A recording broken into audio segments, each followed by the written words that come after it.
Hi friends, welcome to Neela's automobile. ఈ రోజు అయితే మన చాలా ఇంపార్టెంట్ టాపిక్ గురించి అయితే మాట్లాడదాం. ప్రస్తుతం ఉన్నటువంటి పరిస్థితుల్లో ఎలక్ట్రిక్ వెహికల్ మొబిలిటీ అయితే ఊపందుకుంది.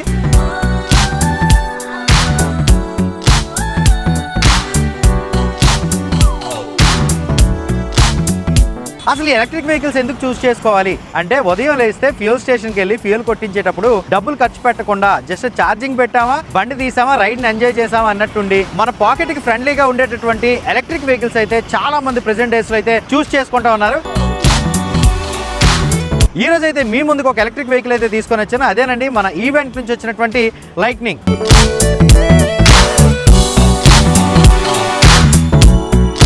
సో ఈవెంట్ నుంచి వచ్చినటువంటి లైట్నింగ్ మనం చూస్ చేసుకోవడానికి గల మెయిన్ రీజన్ ఏంటో ఈ వీడియోలో చెప్తాను. వీడియోలోకి అయితే వెళ్ళిపోదాం. ఈవెంట్ డీలర్షిప్ నుంచి ఈ లైట్నింగ్ మోడల్ తీసుకురావడానికి గల మెయిన్ రీజన్ ఏంటి అంటే, ఇది మనకి 130 కిలోమీటర్స్ రేంజ్ అయితే ఇస్తుందండి. ఈ 130 కిలోమీటర్స్ రేంజ్ కూడా మనకి ఐడీసీ రేంజ్ అయితే కాదనమాట. సో రియల్ టైమ్ రేంజ్, దీన్ని ఈఆర్ఆర్ అని చెప్పేసి అంటారండి. ఈఆర్ఆర్ అంటే మరింగే లేదు, ఈవెంట్ రియల్ రేంజ్ అని చెప్పేసి అంటారు అనమాట. 130 కిలోమీటర్స్ రేంజ్ అయితే 2 lakh కిలోమీటర్స్ వరకు టెస్ట్ చేసి అయితే వాళ్ళు అఫీషియల్ గా అయితే ఇవ్వడం జరిగింది. సో ఈ వెహికల్ లో మనకి 3 మోడ్స్ అయితే ఉంటాయి అనమాట. 3 రైడింగ్ మోడ్స్ అయితే ఉంటాయి. ఎకో, సిటీ, స్పోర్ట్ అని చెప్పేసి, అంటే మనకు 1, 2, 3 అని చెప్పేసి 3 మోడ్స్ కింద అయితే కన్వర్ట్ అయింది. ఈ 3 మోడ్స్ లో మనం ఫస్ట్ మోడ్ లో వెళ్ళాం అనుకోండి, 130 కిలోమీటర్స్ అయితే రేంజ్ వచ్చేస్తుంది. నేను నిన్నటి నుంచి ఈ బండి డ్రైవ్ చేస్తూనే ఉన్నాను. థర్డ్ మోడ్ లో అయితే డ్రైవ్ చేశాను అనమాట. నాకు డీసెంట్ రేంజ్ అయితే వచ్చింది. ఈ బండి మంచి రేంజ్ వస్తుంది కాబట్టి ఈవెంట్ నుంచి వచ్చినటువంటి లైట్నింగ్ మోడల్ అయితే మనం చూస్ చేసుకోవచ్చు. ఇప్పుడైతే ఈవెంట్ నుంచి వచ్చినటువంటి లైట్నింగ్ యొక్క డిజైన్ గురించి అయితే మాట్లాడుకుందాం అండి. ఇదైతే కంప్లీట్ స్పోర్ట్ డిజైన్ అయితే ఉంటుంది అనమాట. సో కంప్లీట్ గ్రాఫిక్స్, అలాగే దీని యొక్క ఏరోడైనమిక్స్ ఇవన్నీ కూడా స్పోర్ట్ సెగ్మెంట్ స్కూటర్ లాగా అయితే మనకి కనిపిస్తూ ఉంటుంది. రోడ్డు మీద వెళ్ళేటప్పుడు కూడా జనాల అటెన్షన్ కూడా ఆ విధంగా అయితే గ్రాస్ప్ చేస్తుంది.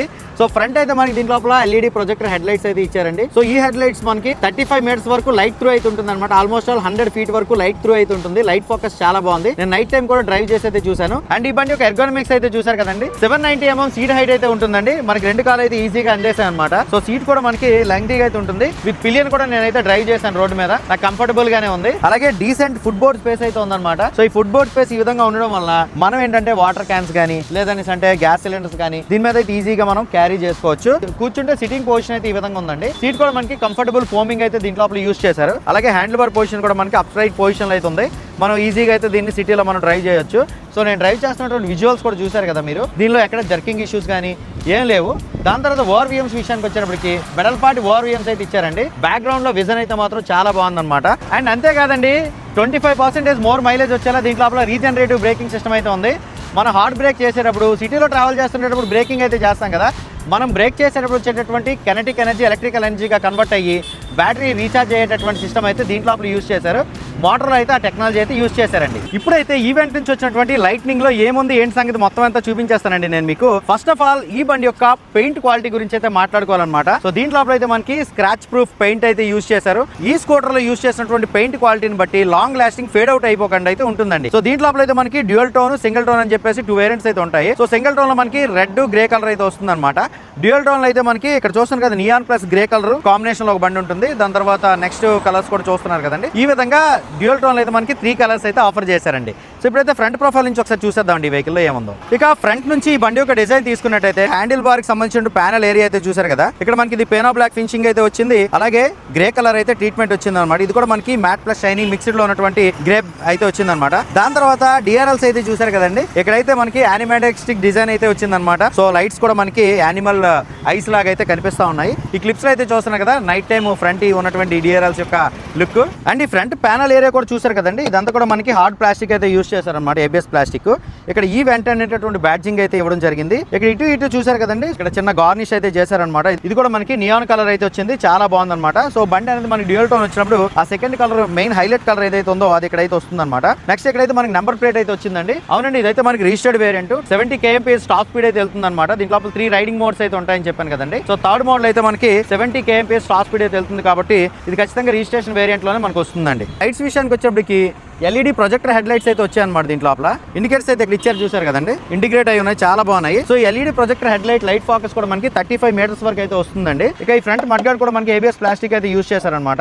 ఇది కూడా మనకి స్క్రాచ్ రెసిస్టెంట్ అని అయితే చెప్పుకోవచ్చండి. మనం స్క్రాచ్ పెట్టినా స్క్రాచ్లు అయితే అవ్వట్లేదు. దాని తర్వాత ఇక ఫ్రంట్ సస్పెన్షన్ విషయానికి వచ్చేప్పటికి హైడ్రాలిక్ టెలిస్కోపిక్ సస్పెన్షన్ అయితే ఇచ్చారండి. ఫ్రంట్ సైడ్ డ్యూయల్ సస్పెన్షన్ అయితే ఇచ్చారనమాట. అండ్ దీంట్లో మెయిన్ హైలైట్ పాయింట్ ఏంటంటే 12 inch వీల్స్ అయితే వస్తాయండి. అది కూడా మనకి అలై వీల్స్ అయితే వస్తాయన్నమాట. ట్యూబ్లెస్ టైర్స్ అయితే ఇచ్చారండి. సో 90/90 12 ఇంచెస్ ట్యూబ్లెస్ టైర్లు అయితే దీంట్లో ఆఫర్ చేయడం జరిగింది. సో ట్యూబ్లెస్ టైర్ వచ్చింది కాబట్టి మనకి పంచర్ సేఫ్ అని అయితే చెప్పుకోవచ్చు. ఇక బ్రేక్స్ విషయానికి వచ్చేప్పటికి దీంట్లో అయితే ఫ్రంట్ అండ్ బ్రేక్ డిస్క్ బ్రేక్లు అయితే వస్తాయండి. సో ఫ్రంట్ సైడ్ అయితే మనకి 220mm డిస్క్ బ్రేక్ అయితే వచ్చింది. అండ్ ఇదైతే మనం బ్రేక్ చేసేటప్పుడు జస్ట్ 3 minutes అయితే బ్రేక్ వేస్తే ఆగిపోతుంది అనమాట బండి. సో బ్రేకింగ్ ఎఫిషియన్సీ చాలా బాగుంది. సైడ్ ప్రొఫైల్ నుంచి అయితే చూసేద్దాం అండి. సో ఈ వెహికల్ మనం రోడ్డు మీద డ్రైవ్ చేస్తుండేటప్పుడు సైడ్ నుంచి కూడా ఎపీరియన్స్ అయితే మామూలుగా లేదనమాట. ఇక్కడ ఈవెంట్ బ్యాడ్జింగ్ అయితే 3D లో ఇచ్చారు. సో ఇది ఇక్కడ మనకి పియానో బ్లాక్ ఫినిషింగ్ అయితే వచ్చిందన్నమాట. ఇక్కడ మనకి హైలైట్ కలర్ అయితే వచ్చింది. ఇదంతా కూడా మనకి ABS ప్లాస్టిక్ అయితే వచ్చిందండి. దాని తర్వాత మెయిన్ గా దీని యొక్క గ్రౌండ్ క్లియరెన్స్ గురించి అయితే చెప్పుకోవాలి. ఎలాంటి టెరెన్స్ లో అయినా సరే మనం ఈజీగా తిరగలిగేటట్టు దీని గ్రౌండ్ క్లియరెన్స్ 180mm అయితే ఉంటుందండి. 180mm గ్రౌండ్ క్లియరెన్స్ అంటే మీరు ఇక్కడ చూస్తున్నారు కదా ఈ వీడియో క్లిప్ లోన పెద్ద పెద్ద స్పీడ్ బ్రేక్లు మన వైజాగ్ హార్బర్ దగ్గర అయితే ఉంటాయి కదా అటువంటి రోడ్లలోన. అలాగే ఈ బండి యొక్క సస్పెన్షన్ అనేది మనం హార్బర్లో మనకి ప్యాచెస్ ఎక్కువగా ఉంటాయి కదా అటువంటి సిచ్యువేషన్లో కూడా నేనైతే డ్రైవ్ చేసి చూశాను. సో అక్కడ కూడా మనకి ఈ బండి యొక్క పర్ఫార్మెన్స్ అయితే మాత్రం నెక్స్ట్ లెవెల్ అయితే ఉందన్నమాట. దానికి గల కారణం ఏంటంటే ఈ బండి యొక్క కంప్లీట్ ఏరోడైనమిక్ అలాగే ఈ బండి యొక్క గ్రౌండ్ క్లియరెన్స్ ఇదంతా కూడా మనకి చాలా బాగా అయితే సపోర్ట్ చేస్తుందండి. అంటే ఇప్పుడు మనకి ఫుట్ బెడ్ అనేది కాస్త ఎత్తుగానే ఉంటుంది. ఎందుకనేసి అంటే ఈ గ్రౌండ్ క్లియరెన్స్ మ్యాటర్. దాని తర్వాత రైడర్కి అయితే ఇక్కడ మనం కాల్ పెట్టుకుంటాం కదా. సో పిలియన్ ఫుట్ పెడ్స్ అయితే ఇచ్చారండి. ఇది మనం బయటికి రావాలంటే జస్ట్ దీన్ని ట్యాప్ చేసామంటే వచ్చేస్తుంది. దాని తర్వాత ఇక్కడ అయితే ఒక డిజైన్ ఎలిమెంట్ అయితే వచ్చిందనమాట. ఈ సైడ్ ప్యానల్ ఓపెన్ చేసుకోవడానికి ఇక్కడ స్క్రూ సిస్టమ్ అయితే ఇచ్చారనమాట. దాని తర్వాత ఇక్కడ లైట్నింగ్ అనేటటువంటి బ్యాడ్జింగ్ అయితే చాలా క్లాస్ అయితే ఉందన్నమాట. ఇక్కడ ఈ ఏరియా అంతా కూడా చూసారు కదండి, హైలైట్స్ అయితే చాలా బాగున్నాయి. దాని తర్వాత ఇక క్రింద విషయానికి వచ్చేప్పటికి ఇక్కడ కూడా మనకు ప్యానల్ అయితే ఇచ్చారనమాట. ఈ ABS ప్లాస్టిక్ తో కూడినటువంటి ఈ ప్యానల్ అయితే చాలా క్వాలిటీగా అయితే ఇచ్చారండి. ఇక్కడ బ్యాక్ సైడ్ కూడా మనకి డిస్క్ బ్రేక్ అయితే ఇచ్చారు. సో క్యాలిపర్ అయితే చూస్తున్నారు కదా, డిస్క్ బ్రేక్ కూడా మనకి 190mm అయితే ఉంటుంది అనమాట. మెయిన్ గా చెప్పుకోవాల్సింది ఏంటంటే దీంట్లో రేర్ సస్పెన్షన్ గురించి. సో దీంట్లో అయితే మనకి 5 step adjustable twin shock suspension అయితే బ్యాక్ సైడ్ కూడా ఇచ్చారండి. హైడ్రాలిక్ సస్పెన్షన్ అయితే వచ్చిందనమాట. అదిరిపోయింది అనేది చెప్పుకోవచ్చు. మనం ఎలాంటి రోడ్లో తిరిగినా సరే ఈ సస్పెన్షన్ అయితే తట్టుకోగలదు అనమాట. విత్ పిలియన్ కూడా నేను స్పీడ్ బ్రేక్ టెస్ట్ చేసి అయితే చూసాను, చాలా బాగుంది. అండ్ బ్యాక్ సైడ్ అయితే మనకి BLDC హబ్ మోటార్ అయితే ఇచ్చారండి. సో బ్యాక్ సైడ్ కూడా మనకి 90/90 12 ఇంచెస్ ట్యూబ్లెస్ టైర్ అయితే ఇచ్చారనమాట. ఇక బ్యాక్ సైడ్ అయితే మంచి గ్రాబ్ హ్యాండిల్ అయితే ఇచ్చారండి. మీరు ఏదైనా సరే లగేజ్ మౌంట్ చేయడానికి గట్ట గ్రాబ్ హ్యాండిల్ సపోర్ట్ చేస్తుంది. అలాగే పిలియన్ కూర్చొని పట్టుకోవడానికి కూడా గ్రాబ్ హ్యాండిల్ అయితే చాలా బాగుంటుంది అనమాట.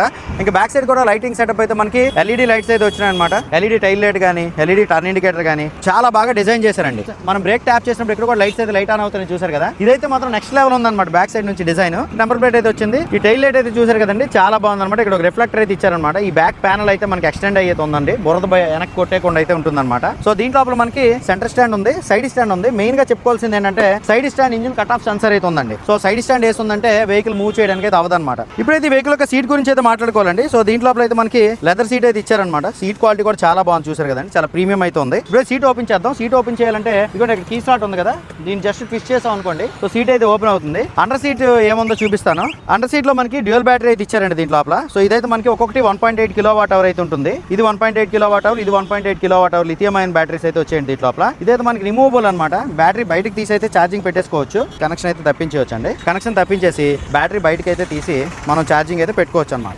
ఓకేనా, మనకి ఏ బ్యాటరీ కావాలంటే ఆ బ్యాటరీ తీసుకెళ్లి ఛార్జింగ్ అయితే పెట్టేసుకోవచ్చు అండి. ఇప్పుడు ఇంకో విషయం అయితే చెప్తాను.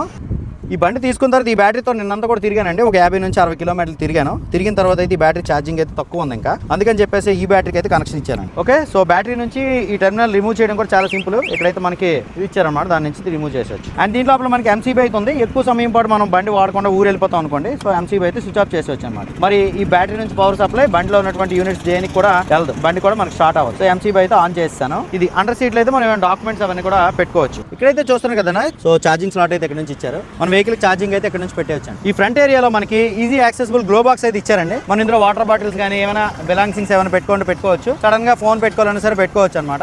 వ్యాలెట్ పెట్టుకోవాలని పెట్టుకోవచ్చు. దాని తర్వాత ఇక్కడ USB ఛార్జింగ్ సాకెట్ అయితే ఇచ్చారండి. మనం ఇక్కడ నుంచి మనం మొబైల్ ఛార్జింగ్ అయితే పెట్టుకోవచ్చు అనమాట. Type A ఛార్జింగ్ సాకెట్ అయితే ఇవ్వడం జరిగింది ఇక్కడ. దాని తర్వాత ఇక్కడైతే మనకు క్యారీ హుక్ అయితే ఇచ్చారండి. అప్ టు 3 to 4 kgs వరకు అయితే క్యారీ చేసుకోవచ్చు. ఇక్కడ కీ స్లాట్ అయితే చూస్తారు కదండి, షట్టర్ లాక్ అయితే చేసుకోవచ్చు అనమాట. పిల్లలు పొలాలు గట్టి పెట్టేయకుండా. దీన్ని రిమూవ్ చేయాలంటే ఇదిగోండి ఇక్కడ కీ అయితే ఈ విధంగా ఇచ్చారండి, వే బైట్ కీ అయితే ఇచ్చారు. సో దీని నుంచి అయితే మనం ఈ విధంగా మ్యాగ్నెటిక్ షట్టర్ అన్లాక్ అయితే చేసుకోవచ్చు. దాని తర్వాత దీంట్లో రిమోట్ కూడా ఉంది, ఇది ఎలా పనిచేస్తే చెప్తాను. సో దానికంటే ముందు ఇగ్నిషన్ స్లాట్లు ఏమో చూపిస్తాను. సో ఇప్పుడైతే మనం ఇటువైపు చేసామంటే ఇగ్నిషన్ అయితే ఆన్ అవుద్ది. ఇది జస్ట్ ట్విస్ట్ చేసాం అనుకోండి, మనకైతే సీట్ ఓపెన్ అవుద్ది. ఇలా మన హ్యాండిల్ లాక్ కూడా ఇక్కడ నుంచి వేసేయచ్చండి. ఇప్పుడైతే రిమోట్ కీలో ఏముందో చూపిస్తాను. రిమోట్ అయితే చూస్తాను కదండి, రిమోట్లో అయితే మనకి ఈవెంట్ అని చెప్పేసి ఇటువైపు బ్యాడ్జింగ్ అయితే రాసింది. ఇటువైపు తీసుకుంటే ఆన్ అండ్ ఆఫ్ స్విచ్ అయితే ఉందన్నమాట. దీంతో మనం బండిని అయితే స్టార్ట్ చేసేవచ్చండి.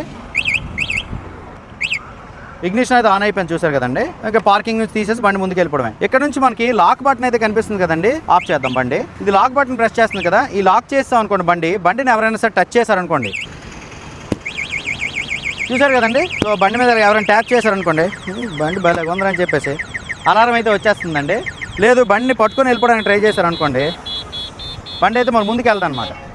నేను బ్రేకులు గట్టి ఏం ట్యాప్ చేయలేదు, బండి అయితే మరి ముందుకు వెళ్తాను, జర్కులు ఇచ్చేస్తుంటాం. ఇప్పుడు మళ్ళీ అన్లాక్ చేసామంటే అన్లాక్ అయితే అవుద్ది, బండి ఎవరైనా సరే పట్టుకొని వెళ్ళిపోవాలి. So locking with anti theft feature అయితే ఈ కీలో అయితే ఉంది. ఇక హ్యాండ్ బార్లో ఇటువైపు అయితే మనకి రేర్ బ్రేక్ ఉంది, ఇటువైపు అయితే ఫ్రంట్ బ్రేక్ ఉందన్నమాట. హ్యాండ్ గ్రిప్స్ కూడా చాలా బాగున్నాయి. మెయిన్గా ఈ స్విచ్ కోర్ అయితే చాలా క్వాలిటీ అయితే ఉందన్నమాట. సో ఇదైతే మనకి హజార్డ్ స్విచ్, 4 ఇండికేటర్స్ కూడా లైట్ ఆన్ అయ్యేలా హజార్డ్ స్విచ్ అయితే ఇచ్చారు. దీంట్లో హెడ్ లైట్ స్విచ్ అయితే ఉందండి, హై బీమ్, లో బీమ్, పాసింగ్ అయితే ఇక్కడ నుంచి చేసుకోవచ్చు. టర్న్ ఇండికేటర్ స్విచ్ అయితే ఇక్కడ ఇవ్వడం జరిగింది. ఇక హార్న్ అయితే ఇటు సైడ్ ఉందన్నమాట. దాని తర్వాత ఇక్కడైతే రివర్స్ మోడ్ అయితే ఉందన్నమాట ఈ స్విచ్ లో. సో ఈ రివర్స్ మోడ్ ఎలా అనేసి అంటే ఇది మనం రివర్స్ ట్యాప్ చేసి పట్టుకొని మన బండి వెనక్కి అయితే వెళ్ళిపోవచ్చు అనమాట. చూపిస్తాను, ఈ వీడియోలో కనిపిస్తుంది. ఇక రైట్ సైడ్ కన్సోల్లో ఎక్కడైతే ఒక స్విచ్ కనిపిస్తుంది కదండి, సర్వీస్ స్విచ్. ఎప్పుడైనా ఈ థ్రాటిల్ పోయిందనుకోండి, దీన్ని పట్టుకొని ఒక 20 kmph స్పీడ్ మీద అయితే షోరూమ్ వరకు వెళ్ళిపోవచ్చు. ఈ థ్రాటిల్ పోయినప్పుడు మాత్రం ఈ స్విచ్ పనిచేస్తుంది. ఇది పార్కింగ్ స్విచ్ అనమాట. సో పార్కింగ్ నుంచి బండిని బయటికి తీయడానికి, పార్కింగ్ లో బండిని పెట్టడానికి ఈ స్విచ్ అయితే ఉపయోగపడుతుంది. ఇప్పుడు మనం థ్రాటిల్ ఇచ్చిన వెళ్దాం, మరి స్విచ్ ట్యాప్ చేసామని అంటే బండి ముందుకు వెళ్ళిపోతుంది. సో పార్కింగ్ నుంచి బండిని బయటికి తీయడానికి బ్రేక్ ట్యాప్ చేసినా సరిపోతుంది. దాని తర్వాత ఇది head light on and off switch అనమాట. ఈ ఎం స్విచ్ కనిపిస్తుంది కదండి, ఇది మొబైల్ కనెక్టివిటీ ఫీచర్స్ వచ్చిన తర్వాత పనిచేస్తుంది. ఇప్పుడైతే డమ్మీ. సో ఇదైతే మనకి మోడ్ స్విచ్ అనమాట. మనం ఏ మోడ్ లో ఉన్నాము, ఫస్ట్ మోడ్ లో ఉన్నాము, స్క్రీన్ మీద కనిపిస్తుంది. సో సెకండ్ మోడ్ కి, థర్డ్ మోడ్ కి అయితే ఇక్కడ షిఫ్ట్ చేసుకోవచ్చు అనమాట. బండి రన్నింగ్ లో కూడా మోడ్ అయితే షిఫ్ట్ చేసుకోవచ్చు అండి. ఇప్పుడైతే క్లస్టర్ లో ఏముందో చూపిస్తాను. ఇక్కడ ఎల్ఈడి కలర్ డిస్ప్లే అయితే వస్తుంది అనమాట. ఈ మీద అయితే మోడ్స్, అలాగే ఈవెంట్ బ్యాడ్జింగ్, టర్న్ ఇండికేటర్స్, దాని తర్వాత ఇక్కడ బ్యాటరీ లెవెల్ అయితే చూపిస్తుంది. దీనిలో ఉన్న లెవెల్ ని బట్టే మనం అయితే వెళ్ళొచ్చు. సో బండి కనుక పార్కింగ్ మోడ్ లో ఉందనుకో, ఇక్కడైతే మనకి ఓడోమీటర్ చూపిస్తుందండి. 55 కిలోమీటర్లు అయితే నేను ఓడోమీటర్ తిరిగాను అనమాట. ఒక బ్యాటరీతో 50 కిలోమీటర్లు తిరిగాను, రెండో బ్యాటరీ వేసిన తర్వాత 5 కిలోమీటర్లు అయితే తిరిగాను. సో టోటల్ 2 బ్యాటరీలతో మనం ఎక్కువ మోడ్ లో వెళ్తే 130 కిలోమీటర్స్ రేంజ్ అయితే వస్తుందండి. పవర్ మోడ్ లో వెళ్తే 100 కిలోమీటర్ల రేంజ్ వరకు అయితే వస్తుంది అనమాట. ఇప్పుడు ఈ బండి ఎంత స్పీడ్ వెళ్తుందో చూద్దాం. ఇప్పుడైతే ఈ వెహికల్ మనం ఫస్ట్ మోడ్లో ఉన్నామండి, ఎకో మోడ్లో. ఈ ఎకో మోడ్లో మనకి ఒక 50 kmph స్పీడ్ వరకు అయితే వెళ్తుందండి. తర్వాత సెకండ్ మోడ్ 68 వరకు చూపిస్తుంది కదా, 60 kmph స్పీడ్ వరకు వెళ్తుందండి. ఇక థర్డ్ మోడ్లో మనకి 70 స్పీడ్ అయితే వెళ్తుందండి. ఇక ఫైనల్ గా ఈవెంట్ నుంచి వచ్చినటువంటి ఈ లైట్నింగ్ బండి కొనుక్కోవడానికి గల మెయిన్ రీజన్ అయితే ఒకటి చెప్తాను. అదేంటంటే ఈ బండి కొన్నటువంటి వారంటీ. దీంట్లో అయితే మనకి 3.6 kWh లిథియం అయన్ బ్యాటరీ అయితే యూజ్ చేశారు కదండి. ఈ బ్యాటరీకి మనకి 4 years లేదా 50,000 కిలోమీటర్స్ వారంటీ అయితే వస్తుందండి. ఈ బ్యాటరీ మనకి IP66 కేసింగ్ తో అయితే వస్తుందండి. 4 సంవత్సరాల పాటు దీన్ని నడుపుకుంటే మనం హ్యాపీగా అయితే బ్యాటరీ వారంటీ క్లెయిమ్ చేసుకోవచ్చు. ప్రతి 2000 కిలోమీటర్ల వరకు సర్వీస్ ఇంటర్వెల్ అయితే ఉంటుంది. 4 సర్వీసులు అయితే ఫ్రీ ఉంటాయి. దీంట్లో అయితే మనకి IP67 కేసింగ్ తో కూడినటువంటి BLDC హబ్ మోటార్ అయితే వచ్చిందనమాట. ఈ మోటార్ కి అయితే మనకి 5 years వారంటీ అయితే వస్తుందండి. అలాగే చాసీ కూడా 5 years వారంటీ అయితే వస్తుంది. అండ్ ఈ బండి యొక్క కంట్రోలర్ కి, బాడీ ప్యానల్స్ అన్నిటి కూడా మనకి 2 years వారంటీ అయితే వస్తుందండి. అండ్ ఈ బండి యొక్క చార్జర్ కి అయితే 1 year వారంటీ అయితే వస్తుంది. సో ఈ విధంగా డిఫరెంట్ వారంటీ ప్యాకేజెస్ ఈ బండి ఓవరాల్ గా మనకి మంచి వారంటీ అయితే క్లెయిమ్ చేస్తుంది. అండ్ ఈ బండిలో మెయిన్ గా ఇప్పుడు విషయం ఏంటంటే ఇది మనకి రిజిస్టర్డ్ వేరియంట్ కదండి, దీనికి ఇన్సూరెన్స్ కూడా వస్తుంది. సో ఈ వెహికల్ తీసుకున్నటువంటి కస్టమర్ కి 1 year పాటు ఇన్సూరెన్స్ అయితే ఫ్రీ అయితే వస్తుంది అనమాట. అండ్ ఫైనల్లీ ఈ బండి ఎవరి కోసం, ఈవెంట్ నుంచి వచ్చి లైట్నింగ్ అయితే కాలేజీ స్టూడెంట్స్ ఎవరైతే ఉంటారో వారి పాకెట్ ఫ్రెండ్లీ అయితే ఉంటుంది అనమాట. అలాగే ఆఫీస్కి వెళ్ళే వారికి కానీ లేదా ఫ్యామిలీ పర్సన్స్ కి కానీ ఇది మంచి బండి అని అయితే చెప్పుకోవచ్చు అనమాట. అండ్ ఇన్ని ఫీచర్స్ కలిగినటువంటి ఈవెంట్ లైట్నింగ్ బండి 130 కిలోమీటర్లు రియల్ టైం రేంజ్ ఇచ్చినటువంటి బండి యొక్క ప్రైస్ అయితే ఆంధ్రప్రదేశ్ లో మనకి 1,07,250 రూపాయలు ఎక్స్ షోరూమ్ అయితే ఉందండి. మీకు ఎలా అనిపించిందో కామెంట్ చేయండి. ఈ వీడియో మీకు నచ్చిందంటే లైక్ చేసి మీ ఫ్రెండ్తో షేర్ చేయండి. నీలాస్ ఆటోమొబైల్ యూట్యూబ్ ఛానల్ అయితే